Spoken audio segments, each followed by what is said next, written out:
Hello friends, this is Prerna and welcome to let's sign. हमारा आज का जो वीडियो है वो है यूरी ब्रोनफेन-ब्रेनर की इकोलॉजिकल सिस्टम थ्योरी।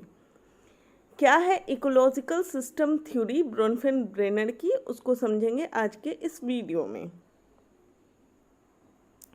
यूरी ब्रोनफेन-ब्रेनर, जिनको नॉर्मली हम लोग ब्रोनफेन-ब्रेनर के नाम से जानते हैं, he is most known for his ecological system theory. उनको सबसे ज़्यादा जाना जाता है उनके इकोलॉजिकल सिस्टम थ्योरी की वजह से।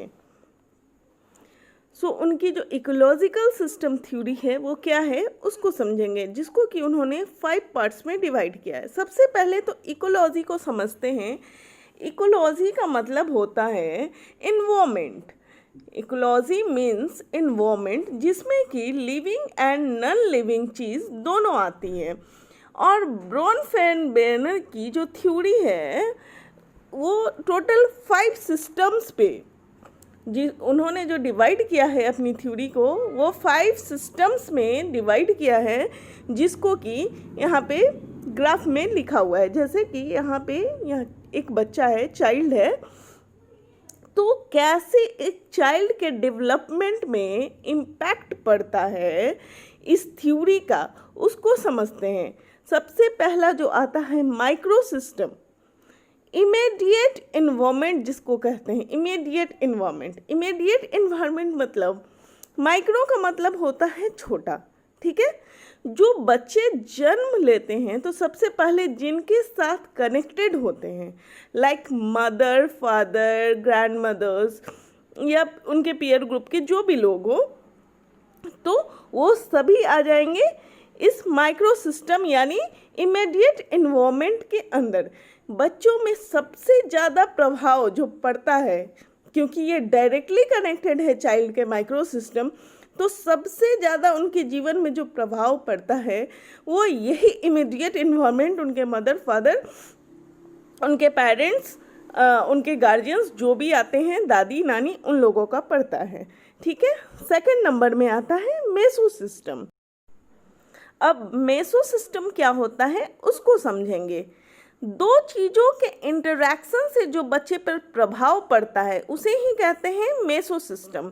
जैसे कि स्कूल और घर का आपस में मिलना, जैसे इसका बहुत ही अच्छा एग्जाम्पल है पेरेंट्स टीचर मीटिंग, ठीक है। पेरेंट्स टीचर मीटिंग में क्या होता है, पेरेंट्स और टीचर मिलते हैं और उसका जो इम्पैक्ट पड़ता है, जो डिसीज़न लेते हैं वो लोग, किस सब्जेक्ट में बच्चे अच्छा परफॉर्म कर रहे हैं, कहाँ वो वीक हैं, और फिर पेरेंट्स भी उस पर ध्यान देते हैं टीचर्स के साथ साथ। तो डायरेक्टली नहीं लेकिन इनडायरेक्टली पेरेंट्स टीचर मीटिंग, देखिए दो चीज़ों के मिलने से जो प्रभाव पड़ा बच्चे पे वो क्या हुआ, मेसो सिस्टम। अब थर्ड आते हैं एक्सो सिस्टम। एक्सो का मतलब ही होता है बाहरी। एक्सो का मतलब क्या होता है, बाहरी। बाहर का जो प्रभाव किसी इंडिविजुअल बच्चे पे पड़ा, देखिए इसको बहुत अच्छे से समझेंगे एक्सो सिस्टम को। एक्सो सिस्टम में क्या होता है,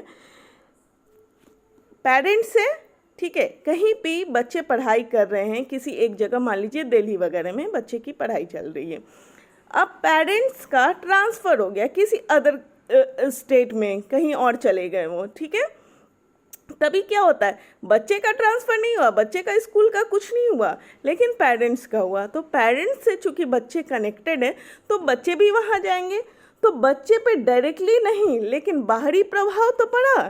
तो एक्सो सिस्टम का मतलब यही हुआ कि बच्चों में बदलाव आया बाहरी प्रभाव के कारण, ठीक है। अब आते हैं नेक्स्ट, जो है हमारा 4th number, macro system. Macro का मतलब होता है बहुत बड़ा। देखिए समाज, सोशल एंड कल्चरल वैल्यूज़ इसमें लिखा हुआ है। समाज या संस्कृति का जो बच्चे पे प्रभाव पड़ा, जैसे इसके अंदर रिलीजन आ गए, हमारे कंट्री आ गए, मास मीडिया आ गए 4th नंबर में। इनका प्रभाव भी बच्चे पे पड़ता है, ठीक है। जैसे रिलीजन, कोई धर्म, हमारा अगर हिंदू धर्म है या मुस्लिम धर्म है, क्रिश्चियन है, जो भी है, तो हम उसके कल्चर्स को अपनाते चले जाते हैं, ठीक है। तो बच्चों का क्या हुआ, प्रभाव पड़ा। या फिर कंट्रीज़ पे आते हैं, हर एक कंट्री अपने आप में यूनिक है, बेस्ट है, अच्छा चीज़ ही शो करते हैं हम लोग कि हाँ हमारी कंट्री सबसे अच्छी है। तो या मास मीडिया का तो खैर लाइफ में बहुत ज़्यादा प्रभाव पड़ा ही है। किसी एक चीज़ का ऐड ही मान लीजिए आ रहा है तो हर एक बच्चा उस ऐड को देख रहा है, मैक्सिमम बच्चे देख रहे हैं। तो मैक्सिमम बच्चों पे एक बड़ा कम्युनिटी बन गया ना बच्चों का, तो मैक्सिमम बच्चों पे जो प्रभाव पड़ा वो आया मैक्रो सिस्टम में। अब 5th नंबर है हमारा क्रोनो सिस्टम। अब क्रोनो सिस्टम क्या होता है, क्रोनो का मतलब ही होता है चेंजेज ओवर टाइम या टाइम रिलेटेड चेंजेज। जो चेंजेज हमारा टाइम से रिलेट करके आया उसे कहेंगे क्रोनो सिस्टम। इसका एक बहुत बड़ा प्रभाव पड़ता है बच्चों पे। उसमें क्या होता है देखिए, एक बहुत अच्छा सा सिंपल सा हर किसी के नॉलेज में है ये एग्जाम्पल। आजकल जो स्मार्टफोन चला हुआ है, ठीक है, आज के बच्चे कीपैड वाला फ़ोन बिल्कुल भी नहीं चलाना जानेंगे। क्यों? क्योंकि उन्होंने कभी उसे इस्तेमाल ही नहीं किया। लेकिन पहले के हम लोग बिल्कुल अच्छे से जानेंगे कीपैड वाला फ़ोन कैसे यूज़ किया जाता है। तो टेक्नोलॉजी की वजह से आया हुआ चेंज। या फिर पोलियो वैक्सीन का एग्जांपल ले सकते हैं। एक टाइम था कि जब वैक्सीन नहीं आई थी तो बहुत सारे बच्चों को पोलियो एक साथ हो गया था, लेकिन जब वैक्सीन आई तो वो बंद हो गया। या फिर बहुत सारा ऐसा एग्जाम्पल्स आप ले सकते हैं जो कि क्रोनो सिस्टम में हम ले सकते हैं। जैसे कि जॉइंट फैमिली या न्यूक्लियर फैमिली, बच्चों के डेवलपमेंट में दोनों का अलग अलग रोल है। एक टाइम था कि जॉइंट फैमिली ज़्यादा हुआ करती थी, आजकल न्यूक्लियर फैमिलियों की सिस्टम ज़्यादा बढ़ गई है, तो बच्चों का जो प्रभाव पड़ा है वो चेंज हुआ है। आइए अब कुछ प्रैक्टिस क्वेश्चंस को हम लोग डिस्कस कर लेते हैं। Question number 1. In which system of Bronfenner's theory are links between the family and the school important? देखिए इसका क्या आंसर होगा, इसका आंसर होगा the meso system, seen. Next question है हमारा, in which bioecological system would a parent's workplace be located? तो इसका आंसर होगा ए, एक्सोसिस्टम, ठीक है, एक्सटर्नल चीज़ें हैं ये। थर्ड है, which level in the bioecological model is characterized by interaction between immediate environment? immediate environment की बात हो रही है, ठीक है। तो इसका आंसर क्या होगा, A, microsystem. Next question is question number 4. What is the outermost system in the ecological model?